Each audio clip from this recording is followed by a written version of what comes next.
Bet runājot vispār par tādām interesantām lietām, esmu atnesis kaut ko traku, kaut ko kompromitējošu. Un ir tāds viens uzņēmums, es nedrīkst man teikt, kurš uzņēmums ir, bet ļoti viegli sakot, godīgs uzņēmums, kas maksā ļoti daudz nodokļu šajā valstī, un viņas ir jau 10 gadus strādā, kopš Latvijas neatkarības iegūšanas vispār kā tādas.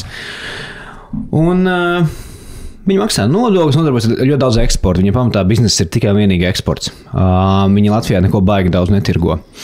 10 miljonu apgrozījums uzņēmums, ko tu negribētu pazaudēt vai apbežot vai tā tālāk. Pie manis ir interesanta vēstule nonākusi no valsts ieņēmuma dienesta par iesniegumu izskatīšanu. Atbildot šie uzņēmumi tādu un tādu iesniegumiem, mēs jūs vēlamies tur informēt, ka viens no jūsu klientiem, viņam ir miljonu nodokļu parāds, un tā tālāk, es neteikšu detaļās, protams, viņam ir miljonu parāds. Tā kā lūdzu rēķinieties, ka jums ir visi līdzekļi jāatskaitās mūsu kontu. Nu, vidu kontu, vai ne, jo ja uzņēmuma apķīlā kaut ko, tad ir viss iet nonāk pie vidu, ja viņam ir parāds. Paskaidrojums, ka jums tur ir faktoringa līgums, nav svarīgi, kas tur rakstīts. Šis uzņēmums nekad nav bijis, viņi nav tur kontroversiāla industrija, nekas tāds. Tālāk. Vienlaikus norādām, ka jūsu uzņēmums ir atbildīgs par rīkojumu izpildu un par nepatiesu informācijas sniegšanu, ir noteikti administratīva atbildība.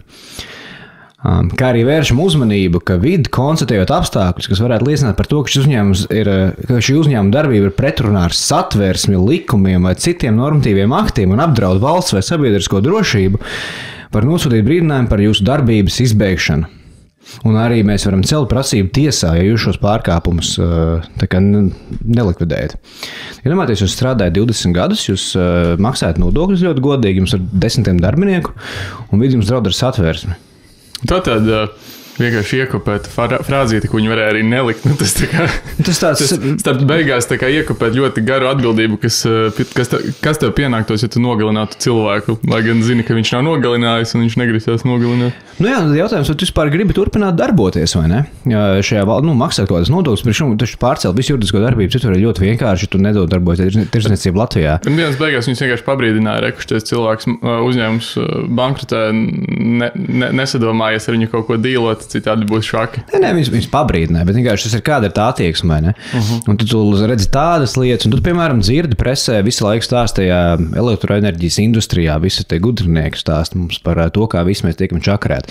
Un tāpēc, īstenībā, šodien mums ir ciemos Gatis Galviņš. Sevi viņš dēvē LinkedInā, vismaz par vēja industrijas ekspertu un Latvijas vēja asociācijas padomes priekšsēdētājs.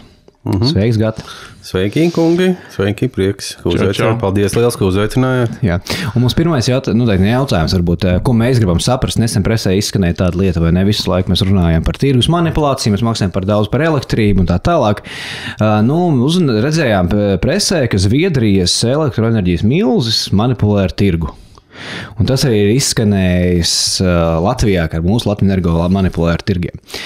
Tāda lieta, ko mēs gribētu no tevis šodien dzirdēt. Bet pirms mēs vispār sākam par to runāt. Jo izklausās viegli, bet ja tu iedziļinies, tas nemaz nav viegli.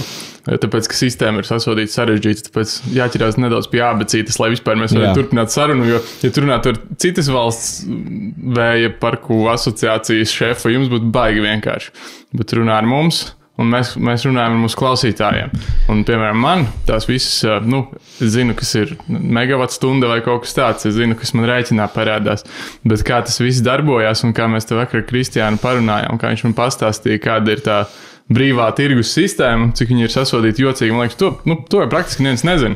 Paklausies kaut kādus dombura raidījumus un tam līdzīgi, viņi visi runā savā valodā un tu tā kā ieslēdz un saproti, ka tas ir garlaicīgi un izslēdz.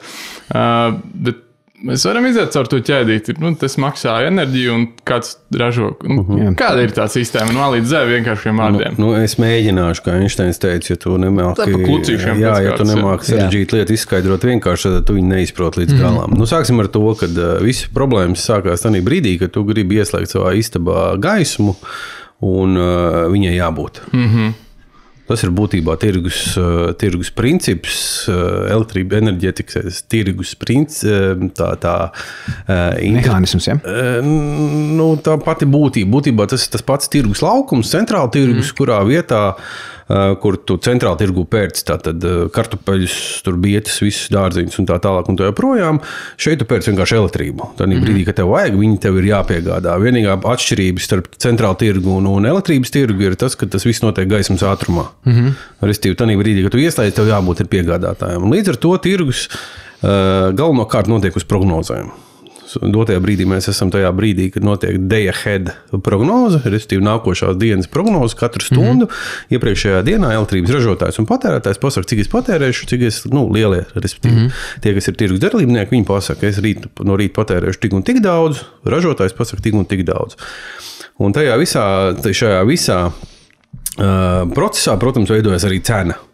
Un cena veidojas tā, tad, ja tirgus paprasa, teiksim, vienu vienību, pat saražot varam nākošā dienā tik, cik pieprasīts, tas ir ok, tad tā cena vairāk vai mazāk ir sabalansēta, bet tādā brīdī, ja var saražot nākošajā dienā vairāk, ir prognoze to, ka, teiksim, vējš iepūtīs vairāk un būs jāslēdz kāds vēja turbīnas ārā, jo būs pa daudz, tad tādā brīdī tā cena, protams, nokrīt, jo, darbojās tas standarts. Vairāk piedāvājums, vai ne? Vairāk piedāvājums, ir pārāk daudz saražots, respektīvi, un tādā brīdī, ja pārāk daudz saražot, tad, protams, tā cena tiek spiest uz zemi. Tad elementārie tirgus principi. Tas pats arī centrāla tirgu, ja kartupeļu raža ir labi, tad kartupeļu maksā centrāla tirgu 20 centi kilogramā, ja slikti, tad eiro. Ja? Tieši tas pats šeit. Tikai vēlreiz atgādināšu gaismas ātrumā. Un tas otrā pusē atkal notiek tas, kad mums ir tās lielās cenas, dārgās cenas, tas ir tas, kad nākošā dienā nepietiekam piegādā. Bet bišķiņ atkāpīti, es domāju, jau pirmā vieta, kur cilvēki varētu nesaprast, vai kur es arī nesapratu. Tu saki, ka novienojas pircēju un pārdevēju, bet es jau nevienojos ar nevienu par to, kas rīdien slēgš teikāni iekšā, vai ne? Nē, tas arī, tas saucamais Nordpols, ko visi piesauc kā bubulu, kas ir ļoti sarežģīts īstenībā, tas ļoti vienkārši. Tā ir vieta, tas ir tirgus laukums, kur tas viss notiekās. Tātad katra viena puse, ražotāja puse un patērētāja puse iesniedz savus tos nākošās dienas plānus un attiecīgi algoritmus tad sarēķina to, kad respektīvi nākošā dienā tur saule, vējš, ūdens saražos tik daudz, un tur to pēdējo megavatu, kas pietrūkstās, saražos kāds cits ražošanas veids, vai ar gāzi, ar teciem vai ko, un tā tirgus cena tiek noteikta pēc tā pēdējā piegādātā megavata, kas ir pēdējais lētākais piegādātais megavats, pēc tā nosakās tirgus cenu. Respektīvi arī tad, ja tu esi iesniedzis nulles cenu, un kāds iesniedz, teiksim, 100 eiro megavatā, tad tu beigās saņem 100 eiro megavatā. Jo bez viņa nestrādā sistēma. Viņš diktē kārtību, jo bez viņa nekāda. Viņš ir, jebkurā tirgu lētākais aiziet pa priekšu, un pēc tam, tas dārgākais. Tas ir tirgus plača. Tā kā mēs netirgojam dažādas dārzeņas, tad tirgojas tikai elektrība, bet ir dažādi piegādātāji. Un te otrādi, ja tu aizies uz tirgu, tu nopērci kartupeļus, bietas un tā tālāk, šeit kartupeļu un bietas un kāpost pieražo to vienu enerģētisko vienību. Tad tu par kilovatstundu maksā vidējo cenu, ko viss piedāvā, vai arī to dārgāko? Pēdējo lētāko no dārgājā. Tas, kas spēj pēdējais megavats, kas spēja nodrošināt to pieprasījumu. Būtībā, ja tu aizies uz tirgu un pērci kartupeļus, tu skaties no tiem, kam vēl ir palicis, un pērc par dārgāko iespējamo cenu no tiem, kam ir palicis. Jā, restīvi, tev vajag kartupeļus, teiksim, tonu, un tu aizies no visus lētākos sākumā paņem. Nē, tas gluži tā nebūs. Nē, bet nav jau tā, ka tu man vienreiz stāstīsi atpakaļ, un kas bija man lielākais šoks, varbūt jūs varu tajā izskaidrojumā ielikt. Jūs saprotat, te jau nav tirgus laukums, kur, ja tu gribi nopirkt 100 kartupeļus, tu nopērci 50 par bezmaksas, un 50 par 100, vidējais 50. Šeit augstākā cena nosaka visiem arī tam, kas tu par nulles iedevis. Tā ir vienīgā atšķirība, jo tāpēc, ka atkal elektrības tirgus tomēr ir tā sava īpatnība, ka tajā gaismas ātrumā, kad viņam ir jābūt tai elektrībai, tai tīklā, viņi ir jāpiegādā. Un tā sistēma ir būvēta tāda dotajā brīdī. Jā, un būtībā, un kāpēc tas tā ir? Ja šis pēdējo kilovatstundu kāds nenodrošina par vienalga kādu cenu, tad nobrūk viss tīkls. Tieši tā. Tad tā ir tā galvenā atšķirība. Šis nav kartupeļu tirgus laukums, vai ne? Es tādu gribēju, lai es izstāstu, kā vietējais cilvēks saprot, tad es cenšos tur kaut kā pielīdzināt tirgus, un tu mirsti no bada. Ja tev jāpēd ir tieši tik daudz kartupeļu, jo ja tu neapēdīsi arī to pēdējo kilogramu, tad tu tā teikt aizies. Perfekts. Analoģija. Okay. Labi, tas ir tajā brīdī, tad visiem mēs tagad ražojam, ja? Tur nav nekas negodīgi, negodīgi, tā vienkārši ir. Tas ir tirgus, uz ko mēs esam parakstījušies. Viņš var būt arī savādāk. Cik es saprotu, dotajā brīdī ir diskusijas. Mēs arī plānojam 2025. gadā mainīt šo te pašu tirgu, pievienoties vēl vienam tirgus platformai, kad pāries, teiksim, no nākošā dienā, ka tev stunda ir jāprognozē uz 15 minūtēm. Tev nākošā dienā būs jāspēj noprognozēt 15 minūtēs, tad viņš kļūs vēl dinamiskāks tas tirgus. Okay. Arī atkal atzūmojot, vienā pusē esam mēs patērētāji, otrā pusē tur vēja turbīnas, HESI un atomelektrostacijas, un tu saki prognozes. Es pieļauju, ka patēriņa prognozes skatās pēc gaisa temperatūras un būs lielais futbola mačs vai kaut kas tāds. Un kas to skatās? Un kas skatās potenciālos ko var saražot? Kas ir tajās pusēs? Tātad būtībā tajā tas tirgus, tas Nordpools vairāk ir informācijas apmaiņa. Apmaiņas platforma, kur būtībā mēs pasakam, nākošā dienā mēs varam saražot tik daudz, tādā stundā un tā tālāk. Otrā pusē sēž patērētāji, mums vajag tik daudz. Un beigās tas galvenais, tā teikt, uzraugs visam tam pasākumam ir augstsprieguma tīkli. Dispečeri, kas skatās, vai tas viss notiek vai nē. Ja kaut kur kāda ražošanas vienība izkrīt, rodās saucamais disbalans, ka tirgū tātad iztrūkst kaut kādā brīdī kaut kāda ražošanas jaudas, tā ir problēma. Līdz ar to automātiski mums uzceļās cenas augst, jo kādam ir jāiedarbina pēkšņi šie te elektrības ražotāji, kas arī ir ļoti sarežģīts process un jātur ir kaut kāds upsītis beigās, lai tas viss nodrošinātos. Kaut arī mums pie Alpas, ja nemaldos, mums cik gadu laiks vienkārši ātri skrien, ka nespēja jau izsakot līdzi, ka mums pārāva to, kaut kas notikās ar to kabeli, ka pusrīgai nebija elektrība. Varbūt atceraties, bija tāda problēma. Neatcerieties, labi, jūs pat nepamanījāt. Redzat, jūs pat nepamanījāt. Bet bija, ka viņi salaboja tur un cepuri nost, malači visu to izdarīja. Bet beigās, ir šis te augstsprieguma tīkls, kas beigās skatās, vai ir šī te frekvence. Frekvence ir tas, kad ir pietiekošā daudzumā aptiecīgi elektrības apjoms saražots ar patēriņu, ka viņš tad jau 50 hercos visu laiku tur stāv. Viņš arī tur tā lēkā vairāk vai mazāk. Bet tā ir sistēma. Tas ir vesels pasākumu komplekss, kas nodrošina to, lai tā elektrība būtu tad, kad mēs ieslēdzam to lampu, to teikānu. Labi. Nordpools ir vajadzīgs, jo būtībā, ja mēs nevarētu saražot tik, cik mums vajag, kā tas ir tagad, mēs piepērkam un ir svarīgs ar valstīm mainīties, jo nekad katra valsts nebūs tā kā 100% pieprasījums piedāvājums, ja? Nosacīt, jo būtībā mums ir tās ražošanas... Tas nav dēļ cenas, bet tas ir, lai sistēmu uzturēt. Tur ir tā lieta, ka mums tās ražošanas jaudas Latvijā ir pietiekoši daudz, lai mēs paši sevi nodrošinātu. Okay. Bet jautājums ir, protams, tajā cenā. Bet es telegramā lasīju, ka Nordpools ir ļauns. Protams, kāpēc? Tad jautājums, protams, viņš ļauns, bet kāpēc? Lūdzu, pamatot. Tur tajā Telegram grupā, kur cilvēki apmainās ar idejām. Aizies kādā lauka ciemā pie veikala, tu ne to vien uzzinās arī par sevi daudz ko, tā kā nevajag klausīt. Es tev vienkārši, labi jautājums vairāk ir tie cilvēki, kur saka, ka mēs saražojam. Es vienkārši nesen lasīju, ka ko cilvēki domā.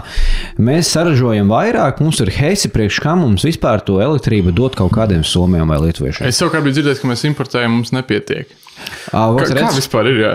Nē, atkal vēlreiz saka, tas tirgus jau pasaka to, ka lētākais, tas, kas tajā lētākais no dārgākā gala ir, tas piegādā. Un, ja tu nespēji piegādāt tik lētāku elektrību kā tavs konkurents, kāds cits no tirgus spēlētājiem, tu slēdz ārā un tas piegādā. Saprot, tas jau ir tas tirgu princips, ka viņš pieprasījums diktē noteikums piedāvājumam un jautājums, ja tas piedāvājums ir pietiekoši aktīvi un diversificēts, ka nav viens piegādātājs, bet ir dažādi, kas konkurē savā starpā. Tad tā konkurence piegādātāja pusē noteikti par to, kurš liekas ārā savu iekārtu, kurš tajā dienā nestrādās, kurš tajā dienā nenopelnīs neko.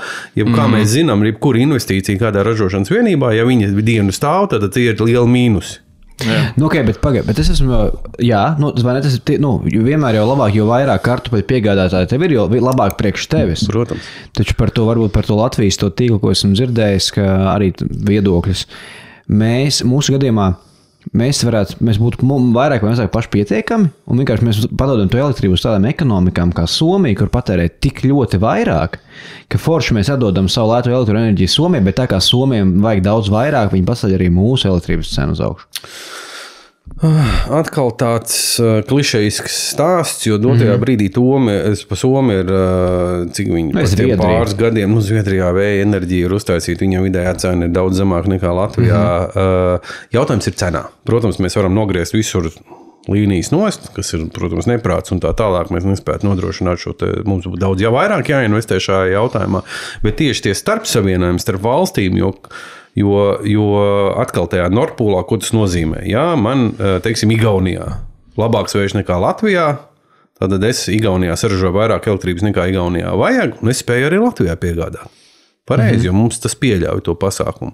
Jā. Un tādā veidā veidojās tas, ka tā lieka elektrība atplūst pie mums. Mums jau arī Daugavas Heiss tagad pavasarī strādā. Būtībā mums tik daudz elektrības nevajag, cik viņi saražo. Tad būtībā mums tā būs jāsaražo tie kaut kādi 1000 megavati, ko mēs patērējam. Pārējo visu mēs nevis eksportējam, bet laižam pāri. Mēs mainojam bitcoinu. Jā, mainojam, bet pareiķi, tas bitcoins tev strādās gadā, varbūt pāris stundas, tad tas elektrība tev nekad neatmaksās. Tas kopumā tas ir net gains, vai ne? Yes, tieši tā. Tas ir roka mazgā, tā teikt. Tirgus ir, Nordpūls ir, mēs godīgi visi Nordpūlā tirgojamies. Kas notiek tālāk, vai ne? Ir visas sadalas maksas 101. Kas tur notiek tālāk? Mēs tikai tīkls ir, vai ne? Augstsprieguma, ko viņi visi dara vispār? Būtībā, paskatāmies rēķinā, tur jau viss ir uzrakstīts. Ir ražotājs, Viņam nauda. Protams, un tad jau ir tas jautājums. Ir tirgotājs, ir ražotājs, ir pārvadi, ir sadali, ir vairāk šie komponenti, kas ir tā sistēma kopums, bez kuras tu vienkārši nevar. Jo, ja tā sistēma nebūs, ja nebūs sadali, kas tev aizved šo elektrību līdz tavai mājā, ja nebūs augstspriegums, kas, teiksim, nodrošina, ka tas spriegums ir tajā tīklā, ja nebūs ražotājs pats, kas saražo elektrību, ja nebūs tirgotājs, kas to visu menedžē, arī saliek kopā, tos kubiciņus kopā, lai viss tev būtu, tur viss kārtībā darbotos un tā tālāk, tad vēl valsts ar saviem nodokļiem nāk iekšā un tā tālāk un tā joprojām. Tā kā tas jau veido, tas jau jebkurā gadījumā, jebkura ražošanas ķēde ir piegādātājs, saražošana, tur administrācija un tā tālāk un tā joprojām. Tas nekas sarežģīts nav, tas viss ir tieši tas pats. Turpinot mūsu kartupeļu tēmu, tad sadals tīkls varētu būt tantiņa, kas tev to kartupeļu iesver, un augstsprieguma tīkls varētu būt čalis ar busu, kas pieved viņai tos kartupeļus. Ideāli. Okay, un laba analoģija. Viņi, tas apjoms, ko viņiem maksā, tas tā kā ir tāds godīgs apjoms, vai tur ir par daudz, jo par to bija cepiens nesen, ka viņi pacēla savas cenas. Redz, ko nozīmē godīgs? Godīga cena rodās. Nopelna, bet ne par daudz brīvajā tirgu. Tieši tā. Tanī brīdī, ja tev ir viens piegāds, iedomājies tirgus laukums, kur tev ir, teiksim, Rīgas centrāla tirgus pasaka, kartupeļus piegādās tikai Kristians. Un tev ir 10 tirdzniecības vietas. Kristians piegādā, viņš saka, es gribu 3 eiro pa kilogramu, tālāk darat, ko jūs gribat. Viņš atdod to tur un visiem tirgo pa 4 eiro. Viss skaisti. Tad pārtirgotājs noķer un tā tālāk. Bet ja, teiksim, tagad Kristiāna vietā būtu 10 tādi Kristiāni, tad, Kristiānam tonu aizgāja, visiem aiziet. Man, kas grib 3 eiro, man neviens nepērk, tāpēc, ka man vajag dārgi. Ko es daru? Es laižu zemē cenu. Jo, ja es šo cenu nenolaidīšu, tad man tie kartupeļi aizies postā, es vispār neko nedabūšu. Tas pats vēlreiz ir ar elektrību, tikai atkal gaismas ātrumā. Ja tu viņu nenodos tirgu, tad viņi tev pazudīs. Tāpat arī kartupeļi. Ja tu viņu nepārdos par cenu, pa ko pircējs pērk, tad brīdī tev arī kartupeļi aizies, arī elektrība tev būs jāizslēdz ārā, tu nevarēsi saražot. Tā veidojas ekonomika. Tad godīgi visi piedalās Nordpūlā, un tad godīgi pa augstsprieguma tīkliem nonāk sadals tīklā un nonāk godīgi pie patērētāja. Kas tad ir ar tiem Zviedriem, kas manipulē tirgus kaut kādas populisms? Ja mēs noskaidrojām basiku, kā mēs varam manipulēt. Jā, diezgan elementāri. Tanī brīdī, ja tev, kā jau es teicu, ja uzķer to galveno domu, to tirgus cenu nosaka jau tas pēdējais megavats, kas spēja piedāvāt to elektrības cenu tirgu. Tad jautājums, kuram viņi ir tā iespēja. Jo tanī brīdī, ja vējš, teiksim, tev ir uzstādījis 1000 megavatu vējš, vēja enerģiju. Es runāšu par vēja enerģiju, jo tāpēc, ka es esmu vēja enerģijas pārstāvs. Eksperts pat tikai pārstāvs. Žurnālisti man sauc par ekspertu, tāpēc es pats par tādu sev neuzskatu, bet daudz ko zinu, daudz ko esmu tur darījis tajā lietā un tā tālāk. Bet tur jau ir tā lieta, teiksim, es uzstādu 1000 megavatu, patēriņš nākošā dienā ir 1000 megavatu, bet es saražošu tikai 800 megavatu. Ar tos 200 megavats kāds cits atnāks piegādās. Es nezinu, tur Igaunijā ar savu slānekli, ja, kas ir ļoti dārgs. Slāneklis ir tikai nafta vai? Nē, tas ir tā brūnā ogle. Tas ir netīvs, tas ir ritīgi super netīvs, jo viņi samaksā kaut kādi 100 eiro tikai par CO2 izmešiem, plus viņiem ir elektrības cenkos jānopelna. Respektīvi, viņiem uzreiz automātiski 200 eiro ir, ja? Jā. Es gribot uzstādot tikai 1000 megavatus, nespēju nodrošināt tirgus pieprasījumu, tanī brīdī ienāk iekšā kāds, tāds pa dārgo, un viņš pasaka, es paprasīšu tīk. Bet vēl foršāk, ja tu kontrolē gan to vēju, kas tu viedo tos 800 vai ne, un gan arī tos atlikušos 200. Redzi, tu jau brauc to Latvijas, centies iebraukt tajā Latvijas situācijā, kura man gaužām nepatīk, jo ja Zviedrijā pieķēru šo uzņēmumu. Tas ir tā vienmēr. Kas viņus pieķēra? Es tev žurnālisti, ja nemaldos, bet es tev pateikšu nedaudz savādāk. Atkal analoģijās, lai man nevarētu neviens piesiet lietu. Ja tev izrādes laikā teātrī uz skatuves ir bise, tad viņi noteikti izrādes laikā izšaus. Tā ir panacēja. Tas pats arī šeit ir. Ja? Ja tev ir tā iespēja to izdarīt, tad tu to noteikti izdarīsi kaut kādā brīdī. Līdz ar to Zviedrija Vattenfalls tā teikt uzrāvās. Redzēsim, kā tas viss beigsies un kā tas viss atrisinās. Viņi to dariet, vai viņiem bija iespēja būt divās valstīs reizē, jā? Tas jau nav obligāti. Jautājums ir, kurā brīdī, kurā reģionā tu spēj piegādāt šo pēdējo megavatu, kas ir pieprasījums. Vattenfalls ir tik Latvenergo Zviedrijas. Vai kaut kāds? Daudz, nesalīdzinām lielāks. Jā, bet tas ir arī nacionāls monopols kaut kāds vai kas? Tur ir daļai. Tas nav tikai nacionāls, tur ir privātais kapitāls.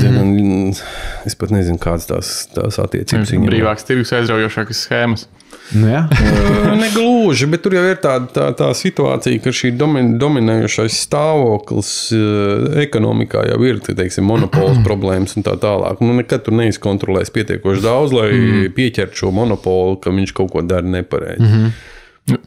Tā arī nav kartupeļu tirgošana dienas beigās, un tā pilnīgi bez tādas lielā tēvoča iesaistas arī iztikt nevar.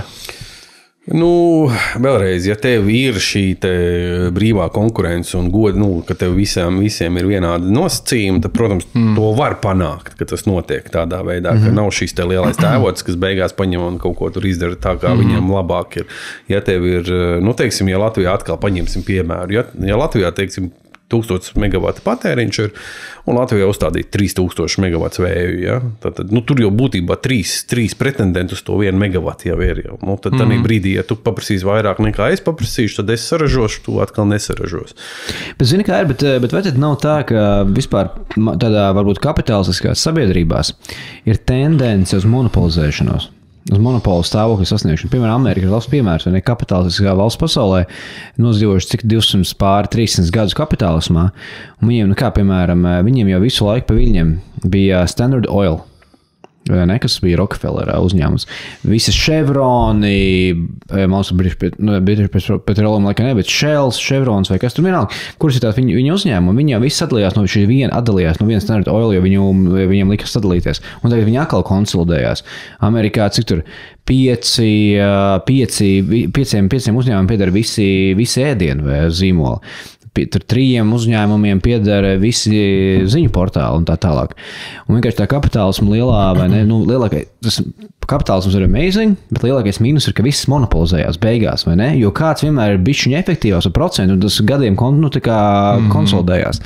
Tas 1,01, jā, 100. Fizika tā nostrādāja, nav precīzi 50-50. Vai to vispār var izkontrolēt, vai ir pareizi sodīt par šādiem izgājieniem? Jo tajā brīdī, kad tu nosodi tās, kur tu novelc to līniju starp sodīšanu un tā tālāk, jo tev, tas ir sociālisms, kad tu sodi. Tirgus manipulēšanā vienkārši brutālitātes nepreizes informācijas. Privātais sektors pamanipulē tirgu. Te jau ir tas jautājums, tirgus manipulācija, kurā brīdī viņa sākās tirgus manipulācija? Tanī brīdī, kad beidzās konkurence.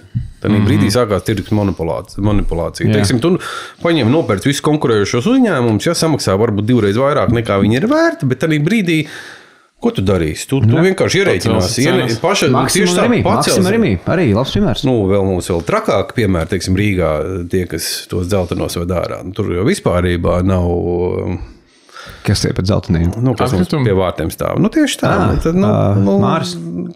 Es neko nezinu. Nu, ko jūs te saucat uzvārdus? Kāpēc jūs gribat uz nepatīkšanām?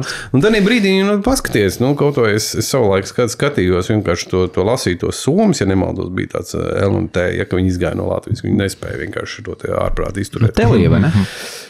Telija izgāja. Nē, L&T. L&T? Ok. L&T bija tāds. L&T, okay. Jā, izgāja ārā no atkrituma biznesa, jo tāpēc, ka, pie mums jau viss atkal bija klusu noklusēja. Būtībā tā brīdī laikam arī beidzās tas pasākums. Un ar šiem lielām kompānijām tu jau redzi, kā Eiropas komisija vismaz ik pa laikam soda to dominējušo stāvokļu ļaunprātīgu izmantošanu, to vērtē.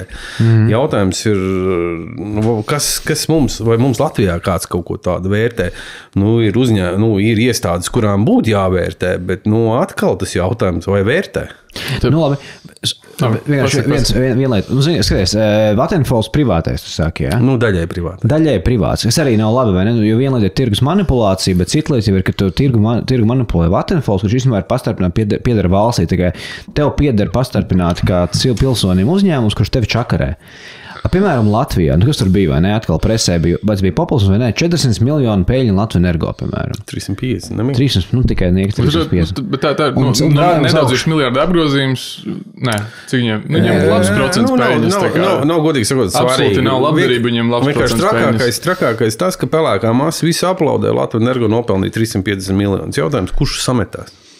Un pats jau sameties. Tieši tā, tur ir tā lieta, mēs jau no savām kaut visi tautsaimniecība sametās. Un dotajā brīdī šī politiskā, kaut tā teikt, tie politiskie signāli, ka viņi šo, tā teikt, atbalsta, ja? Tas rada, tas grauj jebkādas cerības, ka mums kaut kas te varētu savādāk būt. Man tad atkal tāds average Joe jautājums. Ir forši, ka ir brīvais tirgus, bet, mums tā kā, Latviju Energo tikai dominē. Ir kā ir. Kam pieder Latviju Energo? Latviju Energo, tā kā ekonomikas ministrija ir tas, kas kontrolē Latviju Energo. Tam viņš pieder. Ministru ievēlam mēs, vai tad dienas beigās nav baigi skaisti? Mēs taču paši ievēlam, kas mums naudu prasa. Ministrus gluži mēs neievēlam, ievēl mūsu ievēlētie pārstāvi. Jā, tagad ir Valainis. Valainis ir ievēlēts. Jā, man rīt tikšanās ar viņu redzēsim, kā tas beigsiet. Valainis saturies. Valainis neiet uz Latviju Energo un nesit dūri galdā un saka, maniem cilvēkiem vajag lētu enerģiju. Man grūti pateikt. Pagaidām tā retorika tāda, vismaz publiskā telpā, ir nedaudz satraucoša, kad mēs uzskatām, ka tā ir tā zelta govs, kas kaut ko dara, bet atkal vēlreiz saku, kas notiek uzņēmumā? Cilvēks pats pēc būtības ir slinks. Ja tev viss ir labi, kāpēc tev kaut ko mainīt? Tieši tā konkurence, jo tas, kas tev elpo pakaļ, ka tu jūti, ka tev elpo kāds pakausī, tas tev liek domāt, kā tu kļūst efektīvāks, kā tu pats teici, labāks, ko tu izdomāji kaut ko jaunu tā tālāk. Ja šīs konkurences nav, mēs jau būtībā nonācām dēļ šīs te monopola situācijas, kad attiecīgi uzņēmums jutās diezgan labi, kā viņiem viss kārtībā, tas viss notiekās, ņemam tur to šito, te nekādu risku diversifikāciju nekas nenotika. Visas iespējamās vidu balviņas lursaptā redzamas. Vienkārši samaksājam nodokļus un paprasam tik daudz, cik mums Excelītī tur vajag, bet tanī brīdī, kad tu izņem to Excelīti ārā un noliec tādu pašu pretī, ja noliec 5 tādas pretī, tanī brīdī viņi nāktos sarosīties un sāk domāt, vai viņi ir tirgumu radīt, vai viņi spēja pielāgoties tirgu situācijai. Vai tu teikt, ka tā situācija ir galvenokārt izskaidrojama ar cilvēku slinkumu, neizdarību un konkurences nesamību, vai arī ar korupciju? Kāds tur beigās tur nosmīja kaut kādiem 305 miljoniem? Korupcija ir jāpierāda, sāksim ar to, bet Un vai tā visa sarežģītā sistēma ir uzbūvēta tāpēc, ka savādāk nevar, vai tāpēc, lai liek cilvēki neiejauktos un nečakarētos? Vēlreiz, es centos izskaidrot vienkārši. Tā sistēma nav diezko sarežģīta, viņa ir dinamiska, teiksim tā, bet viņa nav sarežģīta, viņa ir ļoti vienkārša. Tad, kad tev jāpiegādā elektrība, un tev vienkārši jāpanāk tas, ka tā elektrība tiek piegādāta viss, tad tas nav sarežģīti. Tas tiek skaidrots sarežģīti. Protams, un tādā brīdī, kad tas vismaz kā tiek pasniegts dotajā brīdī visiem, protams, ir savs nianses, ja, bet būtībā tirgus principi ir tie paši. Un tādā brīdī visi domā, jā, tas ir sarežģīti, labi, atstāsim ekspertiem. Atstāšu pie ekspertiem. Tieši tā, bet īstenībā tas tā nav. Tas ir tā kā, tas tāpat kā tos pašu kartupeļus aiziet nopirkt. Vienkārši, tā, kad tu ieslēdz gaismu, tu būtībā pēc kartupeli. Labi. Kā man tas izskatās? Tev ir birža, vai ne? Teiksim tā birža, bet arī, nav arī pilnīgs tirgus laukums, jo starp valstīm jau ir ierobežojumi. Līdz ar to arī bišķiņu valsts ietveros var manipulēt to tirgu. Bet tev ir tātad būtībā monopols, kuru pārējais tirgus nevar tieši ietekmēt, jo ir pārvades ierobežojumi. Tad tev ir monopols tādā Latvijā, kurš var teorētiski, ja grib manipulēt tirgu. Tad tev ir monopols, kurš pārvada to elektrību, augstsprieguma tīklu šajā gadījumā. Tad tev ir monopols, kurš sadala to pārējo visu pa mazākiem gabaliņiem, kas pieder pirmajam monopolam. Un tad tev pavisam pa virsu ir regulators, kas arī ir monopols, kas ir valsts. Tevi tā kā būtībā tavu to elektrības cenu nosaka 4 monopoli. Tajā pašā laikā nevar jau uztaisīt vienkārši 2 paralēlus vadus, kas dara to pašu. Tas arī būtu kaut kā stulbi. Bet, piemēram, Amerikā gāja kādreiz, kad bija viss šitā dzelzceļa mānija 18. gadsimtā, vai 19. gadsimtā, būvēja blakus. Firmas A sliedas, firmas B sliedas. Jā, būvēja blakus. Nē, te pareizi tomēr tikai nedaudz jānodala. Tomēr ir, paņemsim, tad šī brīdī droši vien labāk saprast, nebūs tirgus, bet paņemsim no sistēmiskā viedokļa, paņemsim Rīga-Jūrmala ceļu. Ceļš ir augstsprieguma tīkls. Tā ir vienkārši šosei. Viņi nodrošina to, ka tu varēsi braukt par viņu. Un tad brīdī parādās ar mašīnu. Parādās mašīna, kas vienkārši brauc. Ir auto plūsma, kas vienkārši brauc pa to ceļu. Tie jau ir tie patērētāji būtībā, kas saņem šo te pakalpojumu, kas ir, lai tu varētu braukt, lai ceļā nebūtu remonta, bedres un tā tālāk un tā joprojām. Šis ir tālāk, tur tālāk, jau, kur iebrauc pilsētā, tas jau tāds sadals tīkls, tur mazās ieliņas parādās un tā tālāk. Regulators, kas ir tā ir policija, kas vienkārši skatās, vai visi nepārkāpja ātrums un visi ierobežo, ievēro noteikums. Tāpēc līdz ar to tu tā nevar viņu nodalīt. Jautājums, protams, vai mēs braucam ar vienu autobusu visu, vai tomēr tie autobusi ir 10. Jo tagad būs 10 autobusi, kas brauc par to ceļu, tad tu varēsi izvēlēties, kurš ir lētāks, kurš tu jau vari ņemt arī dārgo, tu vari paņemt kaut kādu Bentley autobusu, un braukt ar tādu. Līdz Jūrmalai, jā, tieši tā. Vari braukt arī ar kaut kādu mazāku autobusu, savai, kā tu gribi un brauc. Bet nav jau šīs izvēles iespēja. Mums ir vienkārši Bentleys, kas vienkārši vadā, un tagad maksājam visu, cik viņš paprasa. Bet vēl ir variants, kur tu saki, hei, esmu Jūrmalas šosejas uzturētājs, un tagad mēs būvēsim ceļu tur pa kreisi, tur tajā pļavā. Nav svarīgi, kur viņš iet, bet tāpēc mums vajag pacelt maksu Jūrmalas šosejas izmantošanai. Un tu nevari tas arī īsti tik vienkārši nav, jo tādā brīdī jautājums, kāpēc mēs taisam no Jūrmalas šosejas to nobrauktu. Ja tev vajag nobrauktu, tad dotajā brīdī SPRK noteikums skaidri un gaiši pasaka, ka tu izbūvē šo te nobrauktu. Un tad tādā brīdī, kāpēc man jāpaceļ cenu, ja tu viņu samaksā būtībā par uzturēšanu, jā, bet tad jautājums, kurš uztur. Šī brīdī arī augstsprieguma tīkls ļoti neparakstās. Ja viņš parakstās, ka viņš pārņem šo te ceļa posmu, viņš arī tev paprast to naudu par apkopu. Viņš nav tā, ka tev bezmaksas. Būtībā tu par to savu piebraucamo ceļu pats samaksā. Jā, es varēju par to, ka tu jau teorētiski visu kaut ko izdomāt, kur tu it kā kaut ko taisi. Tu vari, jā, bet tas jau jebkurā ekonomikā tas darbojas. Ja tu gribi, tad samaksā un dari. Nav jau izslēgts. Dienas beigās, pabeidzot tiem autobusiem, skaidrs, ka būtu jauki, ja būtu 10, 20 dažādi autobusi un vienā no viņiem tu sēdies, kuru tu gribi, bet baigi daudz CO2 un viss pārējais. Un tad jau it kā forši, ka ir 1, nevis 3 ceļi, un kad mēs uztaisām konkursu nevis tajā, ka ir daudz ceļu un tu izvēlies, pa kur tu brauc, bet kurš to ceļu būvēs un uzturēs regulāri, un tu autobusu vienkārši tu brauc ar vienu pilnu autobusu, nevis 20 pustukšiem, jo tas ir efektīvāk. Un tā kā par Rīgu arī, būtu 20 atkritumu vedēji projām, centrā braukt 20 dažādas mašīnas pa vienu ielu. Tagad brauc viena mašīna. Jā, jautājums, kur to līniju novēs? Jā, skaidrs, ka tīrs kapitālisms nesanāk, ja gribās optimāli. Nekad, ne tīrs sociālisms nekad nav darbojies, un tīrs kapitālisms nekad nav darbojies. Tāpatās, tas pats sociālisms mūs pabalstos un visās tādās, tu zaudē darbspējas un tā tālāk. Nevar, tas ir kombinācija, tā ir sistēma atkal vēlreiz. Bišķiņ no tā, bet būtībā jāprevelē ir tomēr šim kapitālismam, kas nozīmē to, ka cena tiek pieprasījuma piedāvājuma balans, tā jau ir ekonomikas pamats. Tu būtībā saki, ka visu elektroenerģijas tirgu un visus 90% no visām sūdzībām problēmu atrisinātu tas, ja kaut kā jāatvērtu konkurencei to visu, vai ne? Palielam, jā. Tad laikam jautājums par konkurences atvēršanu. Latvenergo ir kas? Latvenergo labi, viņiem pieder sadales tīkls, kas viņš ir arī it kā ir pārvadījās, bet Latvenergo arī ražo elektrību. Lielākais ražotājs Latvijā. Ja mēs Latvenergo privatizēsim un kotēsim tirgu, tad Krievu oligarhi pārņems varu mūsu valstī. Tas ir tas, ko esmu dzirdējis. Tāpēc es esmu pret viņu. Es esmu pret, jā. Es drīzāk dotajā brīdī Latvijas Energo ir ļoti laba aktīva, kas ir šie sistēmas uzturēšanas aktīvi.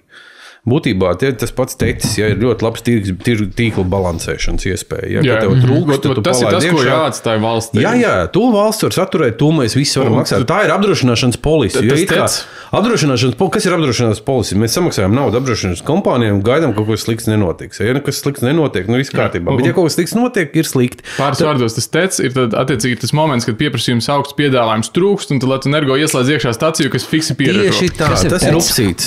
Tas ir termoelektrocentrā. Tāds ir baigvērtīgs sistēma. Okay, tas ir pierīgā ūba, kā tie skurstiņiem. Jā, un diemžēl tie teici mums ir tik lieli, ka viņi spēja nodrošināt arī Igaunijas Lietuvas šo iztrūkumu. Ja? Diemžēl? Tāpēc, ka mēs pa viņiem maksājam, bet to tīkla balansu izbauda arī šī Igaunijas un Lietuvas stāsts. Mums nemaksā par to? Viņi maksā tirgus tādā brīdī, kad tiek paprasīti 300 eiro megavatā. Mēs maksājam. Tur arī tā būtībā tā virspēļņa rodās. Ja mums te juridiski nebūtu jāmaksā, bet samaksā viņi. Tas tādā ziņā eksports ir. Ja? Tos brīžus ir eksports, bet tos visus pārējo laiku viņš jau tāpatās. Vidēji, cik tā mēs iedarbojam, cik te bija tās stundas, cik mēs gadā samaksājam vairāk, teiksim, par kaut kādiem 200 eiro. Neskatīsimies to krīzes gadu, bet tā vidēji gadā. Nav jau tās cenas augstas. Pārsvarā jau ir tomēr tie atjaunīgi energoresursi spēja nodrošināt šo te kaut kādā veidā, un ik pa laikam tātad tu piešpricē nedaudz šo te gāzes saražoto, jeb heisi arī ļoti labi. Labi, bet tad izklādās viss ir ok, bet mums tur dārgi elektrība vispār uz pasaules fona. Uz pasaules tur tā nevar skatīt. Eiropas fona. Es domāju, jāskatās uz reģionu fonu. Ja mēs salīdzinām Skandināvu ar Baltiju, protams, mums ir dārgāks, daudz dārgāks. Bet vai tu nevar skatīties arī uz pasauli? Padomā, ir tāda grafika, ir tas ļoti labs, mans mīļākais grafiks, kad ir runa par climate change un par to, cik vispār nav, cik mums vajag patērēt elektrību. Ja tu nolaic uz Y elektrības patēriņus cilvēku un uz X tu nolaic GDP per capita, tā līnija ir vienkārši, jo vairāk enerģijas tu patērē, jo labāk tev ir dzīve. Protams. Un jo vairāk jo lētāk ir elektroenerģija, jo vairāk tu vari saražot un pārdot. Tādā ziņā man jau liekas, ka tomēr tev ir jāskatās uz pasaules fonu, vai ne? Ja tu gribi būt konkurētspējīga ekonomika.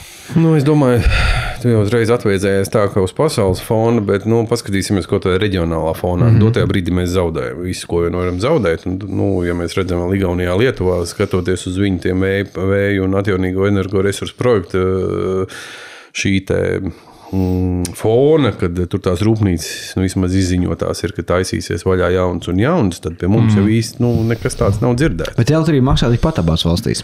Vai ne? Jo Baltijā visu reliģiju. Redzi, lai tu atvērtu rūpnīcu, tu skaties kaut kādus tuvākos 10 gadus, kamēr tu viņu uzbūvēs. Tas jau nav tā vienkārši uzbūvēt veikalu 2 gados uzbūvē. 2 gadus plānos visdrīzāk. Jā, te ir 5 gadi plāno un tad vēl 5 gadus celt, tad pēc 10 gadiem. Bet ja valsts ir skaidri un gaiši pateikuši, ka mums tajā gadā būs tik daudz elektrība atjaunojama energoresursos, tad es redzu, ka tieši tā, kad es pabeigšu veikt šo rūpnīcu, tad brīdī man jau tīklā būs 4000 megavati elektrība. Ja?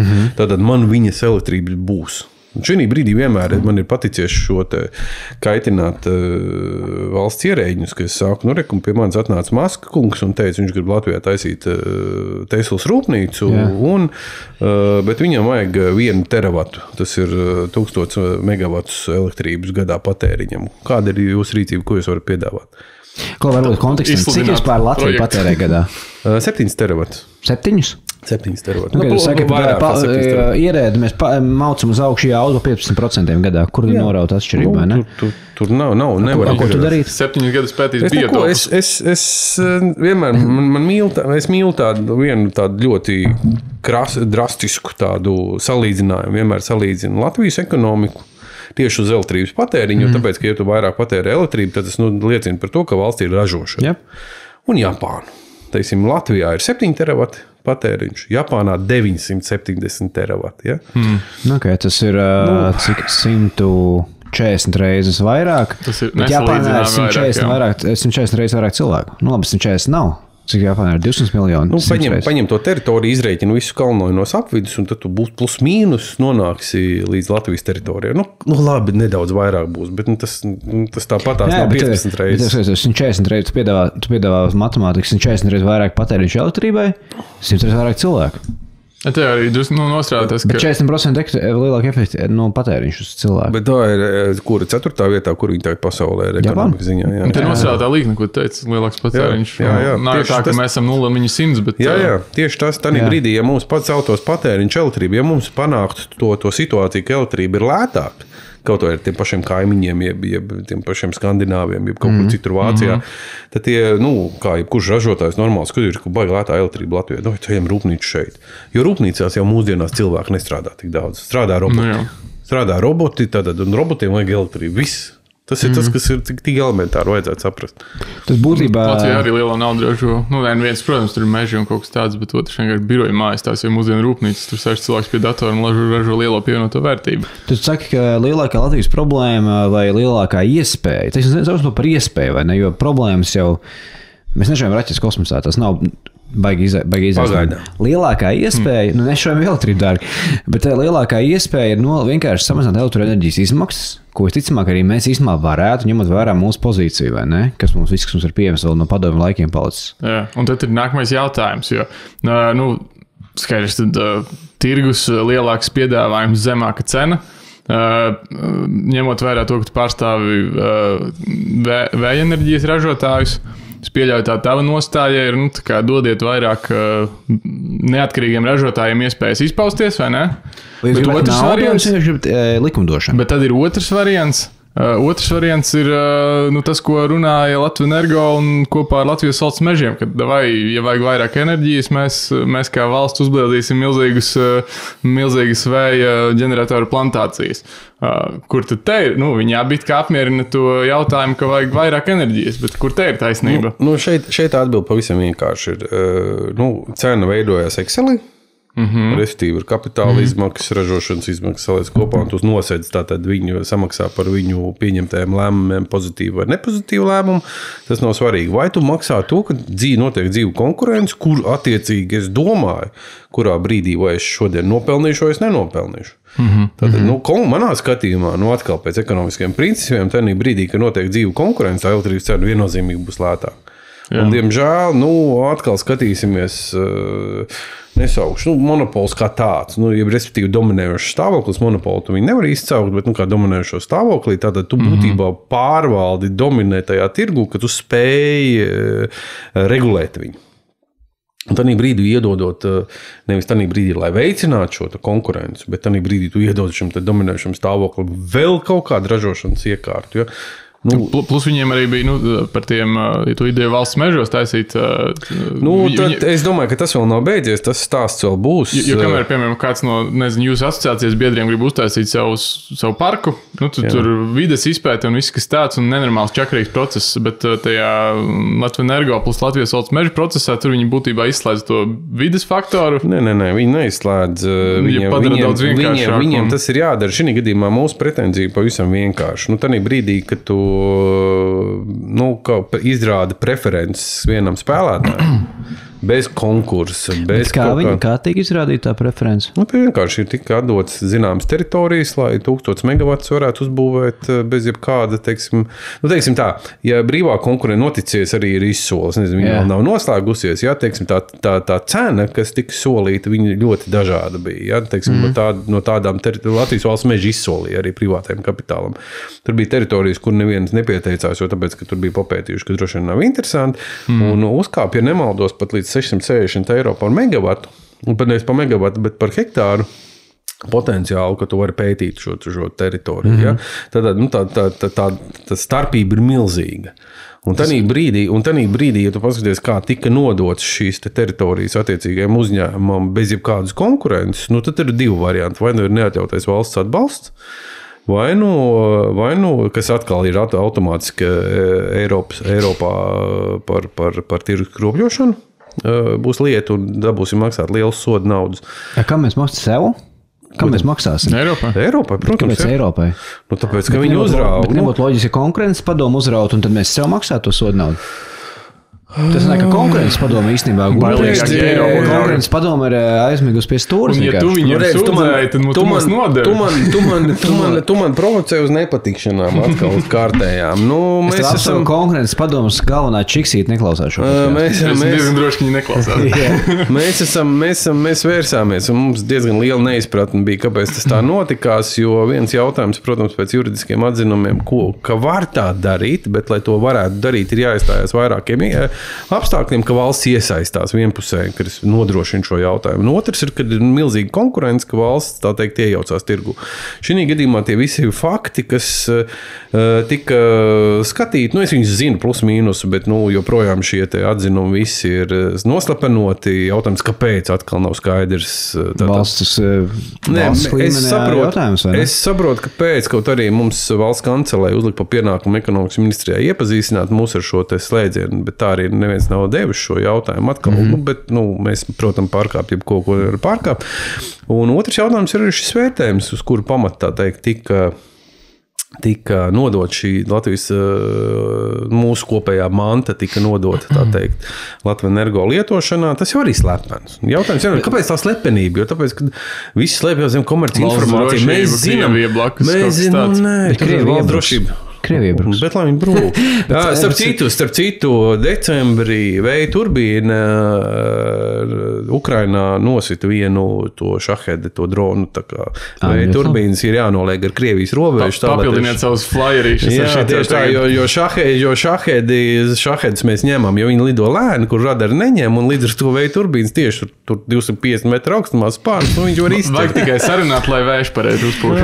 Bet sanāk būtībā, ka tiešām Latvijas valsts mēģi, kas ir 100% ekonomikas ministrijai piedarošas. Nē, zemkopības ministrijai. Zemkopības. Un vienkārši bez konkursa nodevēja uz īri. Latvijas energo. Tas ir absurds. Bet, zinu, kāpēc man liekas, tas ir absurds? Tas nebūtu absurds, jums būtu super lēta elektrība. Visam būtu pofīgi, ja būtu sens. Bet teiksim, tu teici 1000 megawatstundas. 1000 megawati jauda. Tas ir daudz. Cik turbīnas tas ir? Izvēl 5, 200 turbīnas. 200 turbīnas, daudz turbīnas. Kad cilvēks lielais vējparks skaitās 50. Vismaz to, ko es attīstīju, tas bija kaut kā 50 turbīnas. Labi, tad sanāk 200 turbīnas. Vai eksistē privātais kapitāls, interese, kas gribētu šīs 1000 turbīnas nolikt tajā zemē? Bet, protams, ka ir. Tīkls dotajā brīdī ir, tā teikt, vismaz tie ja mēs izslēdzam šos te papīra projektus, kas visticamāk nekad nerealizēsies, tā interese ir nenormāla. Bet tad jau būtībā tas ir milzīgs absurds, vai ne? Jo tas ir tomēr, kad atšķirvies ir Latvijas energo rokās, vai kā tas ir mūsu valsts kapitāls, ko varēja novirzīt, jo kapitāls ir ierobežots, tu varēja to novirzīt pie kādiem citiem projektiem. Sāksim ar to, es uzdošu pavisam vienkārši jautājumu, kur Latvijas energo dabūs kapitālu. Aizņemsies starptautiskajos tirgos. No privātām kapitāla devējiem. Tātad būtībā tas ir starpnieks vienkārši jebkurā gadījumā. Vai bankā paņems vai kaut kur citur, vai kādā fondā. Tu viņam iesaistīties vēja enerģijā, tev jāinvestē īstenībā instancēs, kas aizdod naudu. Tad būtībā atkal Zviedru bankas vinē. Es nezinu. Nākamā tēma. Doma ir kāda, vai nesanāk, tev ir privātā kapitāla interese tieši investēt šajā parkā vai izbūvēt šos parkus. Bet tā vietā tu paņemsi Latvijas energo, kurš vai nu savus vai arī citus līdzekļus aizņemsies un investēs šajā parkā, bet kapitāls ir ierobežots. Lai tas ir privātais kapitāls, investēt tajā parkā, Latvijas energo savu kapitālismu, to kaut kur citur, vai ne? Bet tas tā nav. Loģiski. Tas būtu, tev tāda valstiska pieeja ir. Ņemot vērā, ka izskatās, ka valdība atkal drīz kritīs, tad tev vajadzētu pa premjeri iet. Es to teicu, es gribēju būt 51%, es būtu Latvijas labākais diktators, kurš ir daudz. Tur jau tā lieta, ka mums ir daudz loģikas, un jo vairāk es tajā visā es iekšā, jo vairāk saprotu, ka tomēr politika ir tāda, zinām, mafija, kur viens otru, tā teikt, ņem un... Bet par politiku, papētot tavu Twitteri, jeb X, kā tagad pareizi jāsaka, mēs redzam, ka tev patīk Kulbergs. Vismaz, tev izstāsta, ka viņš... Tu domā, kas ir Kulbergs? Apvienotais saraksts, Andris Kulbergs, viņš cieta avārijā tieši pirms vēlēšanām, un viņš tur tāds knapi salikts kopā bija kampaņā. Tā viņu vieglāk atcerēties, man šķiet autoasociācijas vadītājs. Andris Kulbergs, es teikšu tā, ko nozīmē patīk? Tas lielais jautājums bija, es vienkārši redzēju, ka tu tā kā kaut ko, pozitīvi saistībā ar, nezinu, vai viņš kaut ko notvītu, vai tu retvītu. Ir lietas, ko viņš arī nesaka pareizi. Jautājums ir, kuri no viņiem kaut ko saprot un kuri vispār neko nesaprot. Ja mans mērķis ejot uz vēlēšanām ir, es gribu, energo, neatkarība, zemes cenas elektrība, es gribu balsot par enerģētiku, par kuriem man balsot un uz kuriem labāk neskatīties. Atkal tas jautājums. Redz, mums jau tur tā lieta, ka Latvijā būtībā, ja mēs skatāmies visas tās vēlēšanas, no vēlēšanām uz vēlēšanām, vienmēr to lielāko daļu paņem jaunās partijas. Tas nozīmē to, ka tās vecās partijas, arī tā jaunā partija, kas aiziet, samaitājās un kļūst par veco partiju. Tas nozīmē to, ka tā lielākā problēma, ka mēs esam ļoti mazi. Mums nav šīs ekonomikas, un līdz ar to katrs kaut ko grib, un man tāda sajūta ir, kad visi iet uz tajā pasākumā, ne visi, bet lielākā daļa iet tajā pasākumā, ka viņi saprot, tajos 4 gados kaut kas ir jānopelna, pretējā gadījumā jau pēc tam jau tur neko vairs nevarēs izdarīt. Ar atsevišķiem izņēmumiem. Es teiksim, Andrim seko jau kādu laiku, ir lietas, pa kurām es neizsakos, jo tāpēc, ka es nesaprotu, bet to, ko viņš pasaka, teiksim, tajā pašā enerģētikā, tas vismaz cilvēks ir pastrādājis un painteresējies un sapratis, kas tur notiek, kas tur nenotiek. Tāpēc es ielaikoju. Es jau arī ir, cik es saprotu, Kirsteina partija tagad, ir, kur... Viņam ir partija? Es tā dzirdēju, ka tagad tur kaut ko veidojās, un ir arī citi cilvēki, kas tā kā viņam ir jau tur arī gudras domas nāk ārā. Cilvēks ir dažāds. Šlestra arī tagad gudras domas nāk ārā. Labi, es paklusēšu. Labi, bet tagad neatbildējies Helmut jautājumu. Nekāds heits. Mēs diskutējam, par ko balsot. Es teikšu tā partija. Jūs iepriekš arī balsojat par apvienoto sarakstu, mēs iepriekšējā epizodē par to runājām. Es vienmēr teicu, ka nav par ko balsot. Izglītības saistībā un galīgi garām. Teiksim tā partija, par ko es balsošu, droši vien vēl nav izveidota. Bet nav svarīgi par to, tas ir tāds mūžīgais atrunas, jo vismaz tās pēdējās kaut kādas 5 vēlēšanas, kuras es bijis, es nekad nezināšu. Tu vienkārši gaidi, es izteikšu savu metodu, kā es balsoju. Tas mans pienākums ir jāizpild, es viņu ļoti apzinīgi pildu, bet es paņemu parakstos sarakstus, es paņemu izmet ārā tos, pa kuriem es noteikti nebalsošu. Tad man paliek 2-3 lapiņas rokā, tad es viņus samājus, izvelku vienu, liekās izmetu ārā, ielieku aploksnē, aiztais ciet un iemetu. Pa ko es nobalsoju? Tad beigās, šādiem gadiem, jaunā vienotība pie varas jau 20 gadus. Nevar arī kaut kāda Krieva apvienība, bet vienkārši nezināju uzvārdus. Nē. Sāksim ar to, jā. Es neizteikšu. Es pārāk ilgi biju tajā zupiņā iekšā, ka es nedrīkst izteikties. Pagaiz, vari izteikties. Es varu izteikties, bet pēc tam tās būs problēma. Tu man teici, ka tu politikā neies. Pagaidām, nē. Kad kļūšu vecāks, kad mēs esam marozums, vairāk izteiksies, tas noteikti tieši. Mums varbūt smieklīgas debats varētu būt. Gads jau atturās, viņš personīgajās sarunās ir smieklīgāks un tāds daudz spēcīgāk viedokli. Vienkārši man liekas, varbūt tu gaidi, kad beidzot Gobzums ar kaimiņu salaps un tad būs superspēks.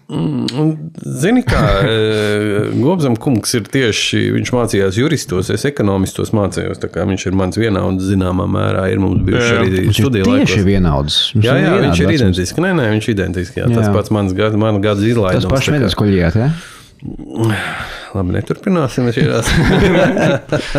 Podkāsts ir maz sekotāji, mēs esam 50. minūtē. Tu gribi viņu uz miljonu uzvārds. Klausamies mēs un mūsu tuvākie draugi. Skaties, ka es iemetīšu to līdz vienu. Gati, no kurienes tu esi? Es esmu no Mērsera. Gats ir no Mērsera, Gobams bija no Kuldžas. No Kuldīgas. Kur bija kāds... Kāvāties? Bija kāvāties, bija Kuldīgas Mērsera. Tajā laikā. Es dzīvoju tajā laikā, ka būtībā uz Mērsera tur nemaz nevarēja tā vienkārši no Rīgas iebraukt, jo tev vajadzēja ielūgumu. Tā bija īpašā teritorija. Jā, īpašā teritorija. To es nepateikšu tev, vai varēja. Es atceros, ka pie vecmāmas uz ģipku braucu, tad tur bija vēl viens robežpunkts, kur bija būtībā man kā mazam puikam neko neprasīja. Es atceros, ka robežsargu suņiem nāca iekšā. Pareizi, viss piekrasē bija militarizēta, vai ne? Viss bija militarizēta, jā. Tā kā nevarēja tikt nemaz tik vienkārši pie mums. Labi, pa Gobzam vajag balsot? Stulbs viņš nav, vai ne? Viņš taču, sasniedz dzīvē visu kaut ko ir. Es neko neteikšu tev. Nu, es negribu. Tad vajag. Klusēšana. Gatis Galviņš. Beidz! Vēlēšanās piedāvā balsot par Aldi. Nu, ko, saprot. Kurš ir vienā sarakstā? Es atbildēšu nedaudz savādāk. Jautājums būs drīzāk tā, es atbildēšu tādā veidā. Tanī brīdī, ka jums populisti kaut ko sola, uzdodat jautājumu, kā jūs viņu panāksiet. Bet jaunā vienotībā arī ir populisti, vai ne? Kurš te nav populisti? Tad ir baigi balsot par tiem, kas nesola, un vienotība nesolīs. Bet viņi jau īsti nesola neko. Viņi saka, ka viņi darīs. Jā, darīs, ko darīs. Bet solīt jau nozīmē teikt, ka darīs. Bet bija jau vēl viens tāds spārnotais teiciens, kā politiķis var nesolīt. Atkal jautājums. Tas jau ir viņa biznesa solīt un cerēt, ka kāds notic viņam. Jautājums, kāpēc cilvēki drīzāk uzdošu to jautājumu, kāpēc Latvijas sabiedrība notic viņiem? Vajag būt vai nu baigi loģiski, vai tik traki, ka gribās ticēt. Tieši tā. Tādā brīdī sāksim ar to, ka tev labi aizskatās. Es pieļauju, ka kaut kādā veidā tur tas tiek nodrošināts tādā veidā. Tev ir jābūt vienmēr visiem jāsmaida, jāsaka, jā, viss būs kārtībā, viss būs labi. Bija mums arī tāds laiks, kad mums teica, ka viss ir kārtībā, Pareks banku pārdevām par 1 eiro un tā tālāk un tā joprojām. Tā kā, cilvēkiem... Salda mēle visos laikos bijusi kapitāls. Ko lai es tos atbildu uz šo jautājumu? Vienkārši... Tā jau drusku mainās laiki. Ir kritiskā sabiedrībai kā tādai, es esmu novērojis, ka kritiskās domāšanas ir ļoti reti, kad izpaužās. Tas ir gan mūsu austrumu kaimiņos, tur vispār nav, tur ir bailes un kritiskās domāšanas nav. Un brīžiem ir tas jautājums, ar ko mēs atšķiramies no tās iekārtas. Protams, vai mēs esam domājuši, vai tie esam mēs, vai arī vienkārši vidējiem cilvēkiem. Padomā, bet nevar jau vainot video cilvēku. Vai ir kritiskā domāšana vienkārši, vai viņš viņu izmanto, jo tu visu dienu nomāc 8 stundas, ko tādā privātajā sektorā nomāc 8 stundas, aizbrauc pēc bērniem, atnāc mājās, uztaisēst, varbūt tu pasporto pa vidu, ir 9 vai 10 vakarā. Vai tev baigi vēl interesē par to satraukties, vai ne? Tu vajag īsti izgāzumu par to, kas notiek pasaulē, nosties panorāmu un citu, kāpēc lai to vairāk veltīt laika tam. Es tev nedaudz savādāk to pateikšu. Es esmu pa specializāciju. Ja cilvēks kaut kādu vienu jautājumu saprot, tad ieklausies viņa viedoklī. Jo, teiksim, es pazīšu čaļus, kas droši vien ar aizsvietām akcīm var izjaukt traktoru salikt kopā. Tu varētu? Droši vien, ka nē. Bet tas arī baigtās koks ar 2 galiem, vai ne? Protams. Līdz ar to tas koks vienmēr būs ar 2 galiem. Viņš nedrīkst nākt ārā no tās traktoru rūpnīcas. Nē, viņš drīkst nākt ārā ar savu viedokli, bet jautājums jau tanī, kad paklausīties un padomāt loģiski, teiksim, jums sola tagad 10 000 eiro mēnesī pensijas. Kā tu to panāks? Jā, bet tu jau runā beigās, vai ne, bet... Man arī patīk domāt absolūtos tādos grāvjos divos, bet vienmēr jau runa par niansēm, un tur nav tie 10 000 eiro pensionāram. Nē, man vienmēr fascinējis ir viens cits tāds Eiropas parlamenta deputāts, viņš diezgan augstā činā ir, vienkārši viņš vienmēr runā, un ir ceļš, ka viņš runā par vēja industriju, viņam būtu jābūt pāri, viņš Latvijas? Latvijas, protams, jā. Un tādā brīdī, kad tu dzirdi, ka viņš runā, viņš tik pārliecinoši runā, bet pilnīgi kaut kādas muļķības runā. Ja? Un tādā brīdī es saprotu, ka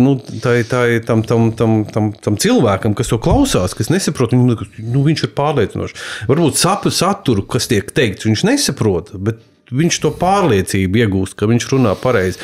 Un tā atkal ir tāda nianse, kur būtībā mums jau nav īsti arī, kur aiziet, teiksim tā, ja tu noklausos tevi, ja, un tad es aizēju kaut kur citur un paklausos kādu citu viedokli. Cilvēki nedara to. Tieši tā, kā tu saki, cilvēks ir darbs mājas, aiziet mājās, kur tu vēl ies tur kaut ko klausīties, kādām partijām, ko viņas tur sola.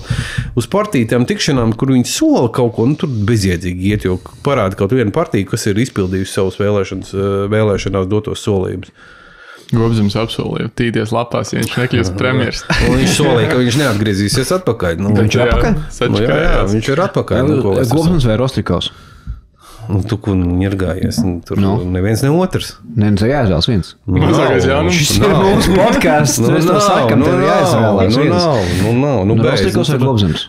Neviens ne otrs. Tev ir jāizvēlās. Tu nevari izvēlēties. Es tev tur ieros pie galvas, tev jāizvēlās. Tu saproti. Labi, Gobzems vai Šlesers? Varbūt ieliec cilvēku un... Nē, baigi smieklīgi. Mēs paprasīsim vai Vīķa Freiberga vai Hitlers. Tas nestrādās. Nē, Vīķa Freiberga. Jā, bet tev jāprasa interesantāk. Gobzems vai Rostrikovs? Šis ir interesanti. Saprot, tu nosauc... Kā lai nosauc, lai neieraustos kaut kādās problēmās. Divas odiozas personības. Tu nosauc divas odiozas personības. Un tu ceri, kad izvēlēties starp diviem ļaunumiem. Mēs te arī lamājamies. Tur nav mazāk ļaunumu. Ir, Rosļikovs taču ir, beidz. Kā tu vari izvēlēties Rosļikovu pār Gobzem? Nē, tādā brīdī, es vispār nesaprotu, kāpēc viņš Latvijā joprojām, kāpēc valsts drošības dienestu joprojām piedzīvuši šādus te Kremļa aģentus. Tā ir Gobzems. Sapratām. Ejam tālāk. Atkal tas jautājums ir, atkal tu viņu pagriezi tā, atkal nē. Nē, es tad uzdošu tev jautājumu. Kā, šis man patīkās. Tātad tu gribi, izvēlēties ar trīs, ko tu gribi Latvijas premjeras, ko tu gribi. Dzērājs, tāds ritīgs meitu mīlis, viņš slinks ir, otrs narkomāns, kas uz zālēm slims, būtībā neārstējams. Un priekšzīmīgs cilvēks. Pagaid, tas dzērājs ir tas meitu mīlis? Pagaid, nav svarīgi. Un tad tev atnāk un pasaka ar tīriem papīriem. Tur teicamnieks bez mazvai ir varonis, ir iegūs augstāko valsts apbalvojumu kara laikā un tā tālāk. Kurus starp tiem trim izvēlēs? Tas varonis ir Gobzems, ja? Tas ir reāls piemērs. Kurus starp tiem trim izvēlēsies? Dzērāji, narkomānu vai šo te priekšzīmīgo? Ja es būtu Rietuma Eiropā, es izvēlētos narkomānu. Tāpēc, ka visiem cilvēkiem ir jādod otru iespēju. Viņš arī nomirs diezgan ātri. Te ir āķis, jo nedrīkst izvēlēties trešo, ja tur kaut kāds problēma. Izvēlēties to, ko tu gribi. Narkomāns identificēs kā vīrietis vai sieviete? Visi ir vīrieši. Bet pirmais, viņam patīk dāmas, līdz ar to viņam ir augsta enerģija, spēcīgs testosterons. Drīzāk viņš var izdarīt. Tad viņš ir par spīti visai dzeršanai. Un par spīti visai dzeršanai viņš visu to dara. Un viņam ir laiks karjerai. Un mēs viņu apsveram kā premjeru. Man liekas, viņam ir vairāk spēju. Neatlaidīgs līderis, kuram atliek laiks karjerē. Labi, es jums atvieglošu šo situāciju. Pirmais bija Winstons Churchills, otrais bija šis, kas bija amerikāņu prezidents, un trešais bija Hitlers. Trešais. Mēs par pirmo visi atbildi. Kurš būs īstais? Mēs nezinām, piedod man. Mēs izvēlējāmies Bet iedomājies, Zeļenskis arī, aktieris, kas bija, šoumens, jā. Viņš dotajā brīdī ir, es teikšu tā, kā valsts līderis, viņš ir, nav labāk. Es gribētu, lai Latvijā. Kā tev šķiet, ka Ukrainā tas viss beigsies un ļoti ceram, ka labi beigsies, viņš paliks kā prezidents vai līdz karš būs beidzies, viņš ies malā un atpūtīsies? Winston Churchill, es vienmēr piesaucu Winston Churchill. Kara laikā, katrai laikam ir savs cilvēks. Winston Churchills bija karā labs, viņš slikts bija tad, kad bija miers. Tur jāmaina, tur jau ir tā mainība. Jā, katram laikam ir savs cilvēks. Klau, mēs jau kādu laiku šeit esam. Stundiņa jau ir, jā. Rītdien mēs pamostamies. Nav ne Gobzems, ne Rosļikovs nav pie varas. Arī Šlesers un arī Siliņa nav pie varas. Pie varas ir Gatis Galviņš. Viņš ir absolūts šīs valsts. Satversme ir pamainījusies. Satversme ir viena rindiņa diktatoram visa vari. Un tu esi diktators. Tu esi šis diktators. Nē, tu esi. Šis ir mūsu podcasts. Mēs tev varam prasīt, ko mēs gribam. Tev ir absolūta neierobežota vara, kas ir pirmās 3 lietas, ko izdara, lai Latviju pavērstu uz labāku ceļu.